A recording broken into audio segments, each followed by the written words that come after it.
Bonjour, aujourd'hui une réflexion sur la veille de Kippour et la journée de Kippour. On se rappelle que habituellement, la veille de Kippour, il y a plusieurs usages. Bien sûr, nous allons faire les slichot. Ensuite, on se rappelle qu'on doit faire habituellement dans la tradition ce qu'on appelle Atar Tedarim, ça veut dire l'annulation des vœux devant au moins trois personnes, dont au moins un rabbin. Et le Zohar enseigne à ce propos qu'il est très important d'annuler ses vœux parce que sinon il y a comme un écran entre nos prières et Hachem. Ça veut dire que on aurait pris la résolution à trois reprises de vouloir faire telle chose ou de prendre l'engagement de faire telle chose. Il est très important de s'en acquitter et d'honorer, soit que ce soit des dons sur lesquels on s'est engagé de pouvoir les réaliser, soit des habitudes ou des bonnes coutumes à trois reprises. Si on n'a pas pu les honorer, il est très important le dimanche matin pour cette année, donc veille de Kippour, de pouvoir annuler bien sûr ses vœux. Il y a une autre tradition la veille de Kippour, c'est d'aller au cimetière, et ce pour deux raisons. Il y a la première raison qui indique qu'on se doit de prier pour nos défunts, et donc quelque part, nos défunts aussi ont besoin de kapara, c'est ce qui est écrit dans nos livres, ils ont besoin aussi d'expiation. Et on peut peut-être espérer l'inverse, c'est que leurs mérites soient tellement importants, les mérites de nos défunts, qu'ils permettront justement de nous apporter des sruyot, c'est-à-dire des mérites tout à fait particuliers.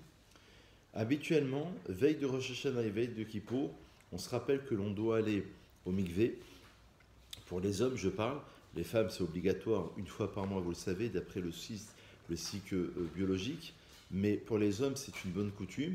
Cette année en particulier, les dayanim, les juges rabbiniques, ont indiqué de ne pas se rendre au mikvé parce qu'il y a un risque de contamination par rapport au Covid qu'on peut tous évidemment bien saisir. Il y a une autre tradition, c'est de faire Mincha Gedola, la grande Mincha, et là c'est une halakha, c'est plus une tradition. Mincha Gedola, c'est environ vers 14 heures, c'est un Mincha qui est particulier, veille de Kippour.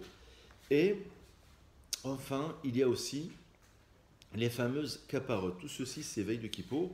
Les caparottes, ce sont les poulets à l'époque que l'on prenait pour chaque personne, même une femme enceinte. Il faudra prendre deux poulets. Évidemment, si c'est un garçon, c'est un poulet, c'est un coq. Et si c'est une fille, ça sera une poule. Et important, évidemment, de faire une capara d'expiation par rapport au péché que l'on aurait pu faire. Si on ne peut pas s'en acquitter, il y a plusieurs sites qui proposent une expiation par de l'argent qu'on reversera à des personnes pauvres. Ze Khalifati, Ze Temorati, Ze Kaparati, et on va dire donc la fameuse formule qui est indiquée au début des Marzorim, des livres de prière de Kippour, où il y a cette indication que cet argent-là soit une forme d'expiation.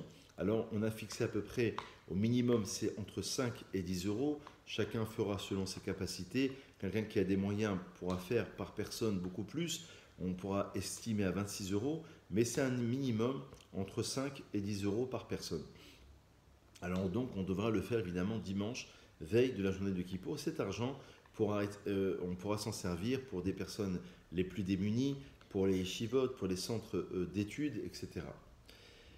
On se rappelle aussi que parmi les indications de la veille de Kippour toujours, il y a une mitzvah dans la Gemara de manger le 9 Tishri, c'est-à-dire veille de Kippour, puisque Kippour c'est le 10 Tishri, et la Gemara enseigne que celui qui mange la veille de Kippour, le 9 Tishri, Keilo Itarana, Betet ou Beyoud, c'est comme si qu'il avait jeûné le 9 et le 10. Alors certains commentaires vont jusqu'à dire qu'il y a tellement une mitzvah de manger la veille de Kippour que c'est une mitzvah. Il y a un commentaire qui dit que même si on va un petit peu supprimer de l'étude de la Torah, pas annuler évidemment, mais supprimer un peu, on va donner la place justement au fait de manger. C'est la raison pour laquelle il y a beaucoup de traditions de manger tant et tant de plats, surtout la veille de Kippour avec de la viande. Et c'est comme si qu'on avait jeûné le 9 et le 10. Donc c'est une mitzvah qui est quand même incroyable et extraordinaire. Et certains, d'après une lecture du Harizal, vont jusqu'à dire que si on jeûne 2 jours consécutifs, ça équivaut, d'après le Hari Akadosh, à 27 jours de jeûne. Si on a jeûné 3 jours consécutifs, ça équivaut à 40 jours de jeûne. Donc pour vous montrer l'importance de manger la veille de Kippour. Évidemment, de ne pas trop manger pour ne pas être alourdi, pour ne pas être trop gêné la journée même de Kippour.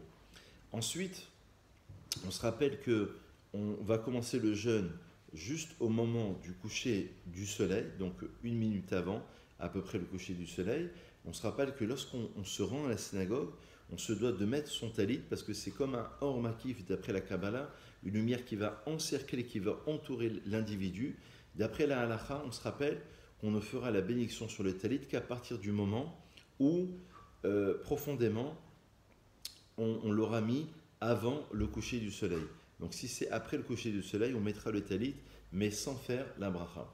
On se rappelle enfin que pendant la journée de Kippour, c'est plus connu, il y a 5 prières, et les 5 prières sont par rapport aux 5 niveaux de l'âme. La prière de Harvit du soir de Kippour correspond au Nefesh, donc le premier niveau de l'âme situé dans le foie.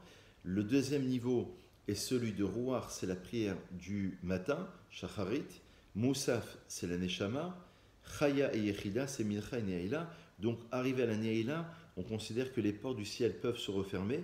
Et donc, on est au dernier niveau, on est en connexion totale avec Hachem.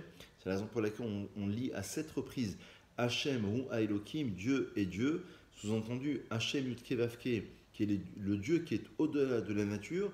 Ou Elohim, c'est celui qui est dans la nature. Elohim, c'est le nom de Dieu qui renvoie au Dieu dans la nature. Et Yudke Vavke, Hachem, c'est celui qui renvoie au nom de Dieu, qui renvoie à la dimension d'une divinité qui est au-delà, la transcendance qui est au-delà de la nature. Mais c'est le même Dieu. Et donc on s'est connecté carrément avec Hachem.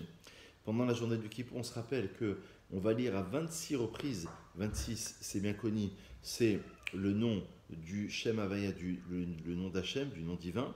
Et donc on va le lire à 26 reprises, le fameux Vaya Avor, où Hachem va passer devant Moshe et va lui montrer la manière selon laquelle il va devoir se présenter devant lui lorsqu'il va faire appel aux 13 attributs divins, que c'est un Dieu de miséricorde, un Dieu de bonté, un Dieu de vérité, et donc on va l'implorer à 26 reprises. Évidemment, pendant la journée du Kippour, certains vont jusqu'à pas seulement jeûner physiquement, corporellement, mais aussi faire le jeûne de la parole. C'est très conseillé. En tous les cas, ce qui est conseillé, c'est de ne pas s'adonner à des propos futiles, à détacher son esprit. Au contraire, on se concentre, nous sommes comparés à des anges, on s'élève profondément, et donc quelque part, comme on l'a dit tout à l'heure, l'âme va rejoindre directement son Créateur pendant la journée du Kippour. À la fin de la journée du Kippour, on se rappelle enfin qu'on a une mitzvah de faire la Havdalah avant de manger. La Havdalah, c'est uniquement sur le feu et sur le vin.